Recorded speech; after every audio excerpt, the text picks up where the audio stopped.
Please like, share and subscribe. Venkatesh గారి lineup చూస్తుంటే rock సాలిడ్గా కనిపిస్తుంది. నేనైతే ఈగర్లు వెయిట్ చేస్తున్నా. ఏ మూవీ వచ్చినా పక్క బ్లాక్ బస్టర్ హిట్ అవుతుందనే కాన్ఫిడెన్స్ అయితే ఉందని చెప్పొచ్చు.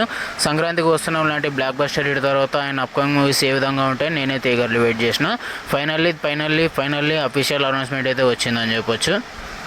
అందరూ ఎప్పటి నుంచో ఎదురు చూస్తున్న కాంబో అయితే సెట్ అయింది. త్రివిక్రమ్ అండ్ వెంకటేష్ వీళ్ళిద్దరు కాంబినేషన్లో మూవీ అయితే రాబోతుందని అఫీషియల్గా అనౌన్స్ చేయడం జరిగింది. ఈ మూవీ నెక్స్ట్ మనకి కొన్ని రోజుల్లో అయితే పట్టాలెక్కే అవకాశాలు అయితే గట్టిగా కనబడుతున్నాయి. ఈ మూవీ తర్వాత త్రివిక్రమ్ గారు చాలా బిగ్ ప్లాన్స్లో అయితే ఉన్నారు. ఈ మూవీ కదా మంచి లవ్ స్టోరీ లేకపోతే ఇలాంటి యాంగిల్స్లో వస్తాయని నేనైతే ఈగర్లు వెయిట్ చేస్తున్నా. త్రివిక్రమ్ అండ్ వెంకటేష్ వీళ్ళిద్దరు కాంబినేషన్లో వచ్చిన movie block buster hit classics అయితే ఉన్నాయి. ఈ మూవీ ఎలాంటి హైప్ ఎలాంటి కథతో వస్తానని నేనైతే ఈగర్లు వెయిట్ చేస్తున్నా. నెక్స్ట్ అనిల్ రావుపూడి అండ్ చిరంజీవి వీళ్ళిద్దరు కాంబినేషన్లో మూవీ రాబోతున్న విషయం మనందరికీ తెలిసిందే. దీంట్లో అఫీషియల్గా క్యామియో రోల్ చేయబోతున్నా అని వెంకటేష్ గారు చెప్పడం జరిగింది. చూస్తుంటే movie full length family entertainer and కామెడీగా ఉంటుందని నాకైతే అనిపిస్తుంది. వెంకటేష్ అండ్ చిరంజీవి గారు వీళ్ళిద్దరిని ఒకే ఫ్రేమ్ చూడడానికి అయితే చాలా హ్యాపీ అనిపిస్తుంది.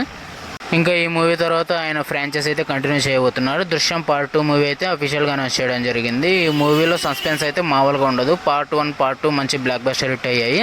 పార్ట్ 3 మీద మంచి హైప్స్ అయితే ఉన్నాయని చెప్పొచ్చు. ఈ మూవీ 2 మూవీస్ కంప్లీట్ అయిన తర్వాత ఈ మూవీ పట్టాలు ఎక్కుతుందని అఫీషియల్గా ఆయన అనౌన్స్ చేయడం జరిగింది.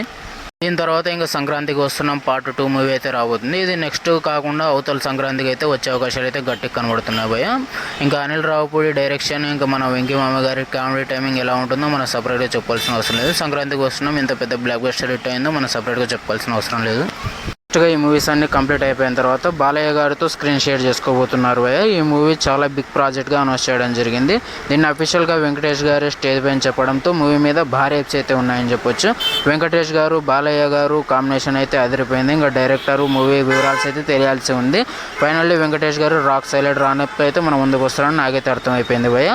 మన సీనియర్ హీరోస్లో ఈ రేంజ్ అవుట్పుట్ కానీ ఈ రేంజ్ లైనప్ కానీ ఎవరికి లేదని చెప్పొచ్చు.